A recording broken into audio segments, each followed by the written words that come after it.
competition, and we collected the data every 2 months for 6 years. No, every 6 months for 2 years. Whoa. Okay, next slide. So our intervention, we use the community health advising model, and that's basically something that it's becoming more and more popular actually in public health programs. So it's sort of lay health advisors, the people I worked with, one was they were both older, they both had raised their kids in East San Jose. One was a hairdresser, one was married at 15, got married in Mexico at 15, came here with her husband, had 3 kids by the time she was 22, like your age, kind of. So, definitely people who had sort of lived that life. And what we did was they gave them disposable cameras and they said, tell us a story about what it's like to feed your family. And so they took pictures of what they ate, how they ate, who they ate with, and then we came back to the home with the pictures and we talked about what was going on in their house and how to make changes. So next slide.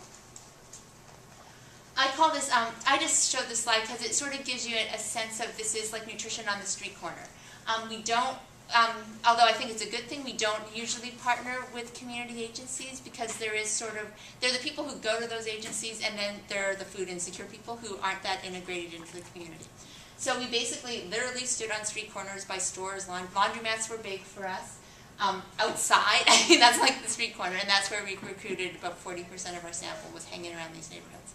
Most people, all my peers were at Prevention Research Center basically do like flyers, referrals, community meetings, and we only got 15% during that with that strategy. And that's the people you get off the, right off the bat. But it's standing on the street corners is where we got like 300 of them. The other thing is we did we had recruited 307, and we could have recruited for we could have gone on forever and kept getting more people. Most people really struggled to get their samples, like to recruit that many people, but we didn't have that issue with this. Next. Oh, we had 85% retention at 18 months. So typical, if you get 50, you're like, woohoo. Because people move, it's tough. So we were able to even retain them. Okay, next. So our kids were average age 7.8, mothers 33.7. Mothers were obese, so 31% or 31 BMI is obese. And kids were at the 77th percentile, as again, 85th percentile is overweight for kids. 66% said they were food insecure. 4% of moms spoke like this much English, less Spanish than me. 99% of mothers were immigrants. 33% lived with another family. That's another family with kids under the age of 12, so it's not like, a grandmother was living there. Most of the time they didn't know this family. They just rented a room in an apartment. We actually didn't take families who lived with more than 2 families just because of the level of chaos in the household, and they were likely to move. So we ran across a number of families who lived with like 4, it's a 4-bedroom apartment and there's 4 families in there, and we didn't take them. And 32% of the moms worked outside the home. Yes. I'll show you some of the pictures. First, and these are just some of the things that come up again and again when we look at them. First is the abundance of food that's in the household when it's available. When it's not available, there's none, but when there is, there's a lot of it. Staple foods, meal patterns, and cooking practices are traditional, basically traditional from Mexico.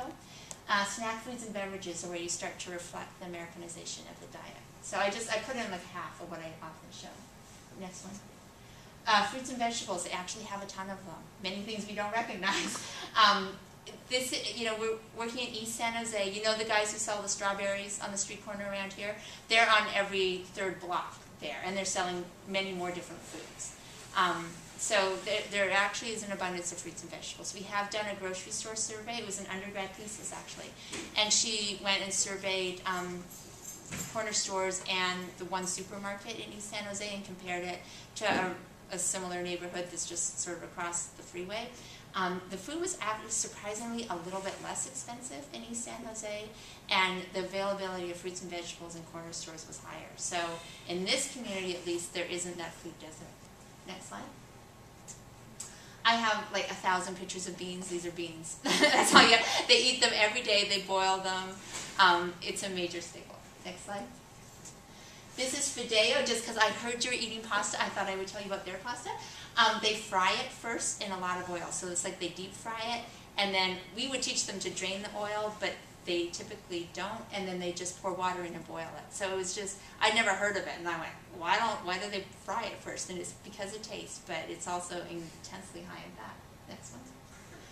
Another meals, many of them don't know how to use an oven, some of them don't have an oven. So most meals are fried, and it's usually just laid out on a table like this, because when you're living with like 15 people, you don't have a, it's not like, Leave It to Beaver, mom and dad, we're all sitting down for dinner. It's much more, food is laid out and you just eat as you walk through the kitchen. So there isn't that standard meal pattern. We actually learned that when we did our 5th grade study, because we do diet recalls, and we'd ask them what they had for lunch, and they'd report something. They'd ask what you have your snack, they'd report the same thing. They'd ask what you have for dinner, you'd report the same thing. So it's just like a lot of food is prepared, and you just kind of walk in and out and eat. Next slide. This is just one of my favorite pictures because of the crema. So this stuff is crema. It's higher in fat than ice cream. You can only get it in the Mexican supermarkets. It's actually relatively expensive, and it actually goes bad within 3 days. So they're eating like a whole lot of it, and they do. They eat crema on just basically everything. The women I worked with both grew up in Mexico, and they said, well, you have it there, but you just put like a little teaspoon on something. This is crema and beans, which was pretty much standard. You can see the Americanization with the soda. Next slide. This is crema pasta salad. So they make pasta, they put crema and ham in it, and it's getting washed out. These are all, next slide. Crema sandwich. Next one. And this, just because someone asked me, I just left it in. As I said, there's those guys who sell the fruit on the corners. There's also candy stores that are much more hidden in most apartment buildings in East San Jose, like every 3rd apartment. So you go to Costco, you buy a ton of candy, and I'm like the corner store. You knock on my door, and I sell you candy. So there's tons of it. And it was just an interesting conundrum for us. So we're trying to influence this kid's diet, basically. And so do we shut down the candy store, which is their livelihood on a certain level, or how do we deal with it? We basically said you could give the kids, a nickel to buy 1 piece of candy a week or whatever you felt appropriate, but it was just an interesting experience for us. Incidentally, both the women who worked with me grew up with candy stores in their homes, so they had really strong feelings about this. Next one. So did it work? It did not work with the kids. Wow, not at all. This is actually not an astounding result, but it did work with moms, and it's probably one of the first studies that has gotten low-income Mexican-American moms who are food insecure to lose weight. Interesting, there's no, so we definitely talked about the family, and there's no correlation between kids' weight loss and mom's weight loss.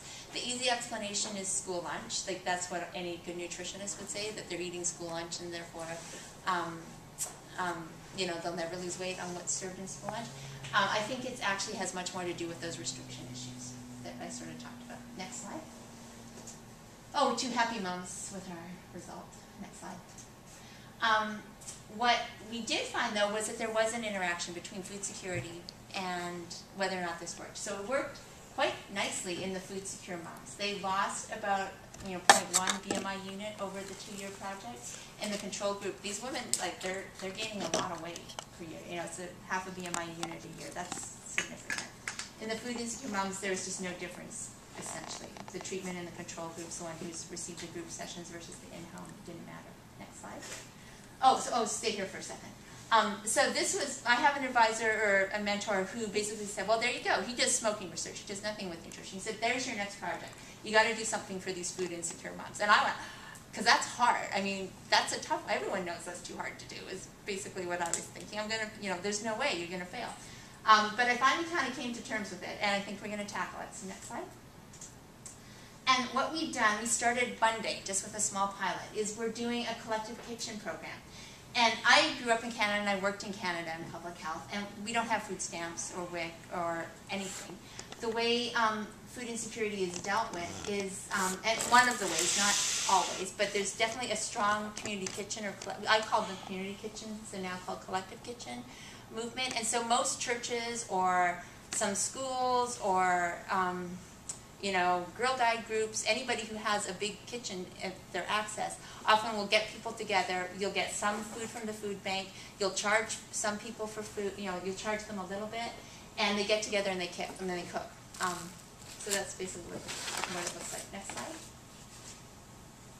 They work really well with new immigrant families because there's that sharing of, you know, if you're a part of the Polish church, you usually get the Polish immigrants together. They, you know, they probably are struggling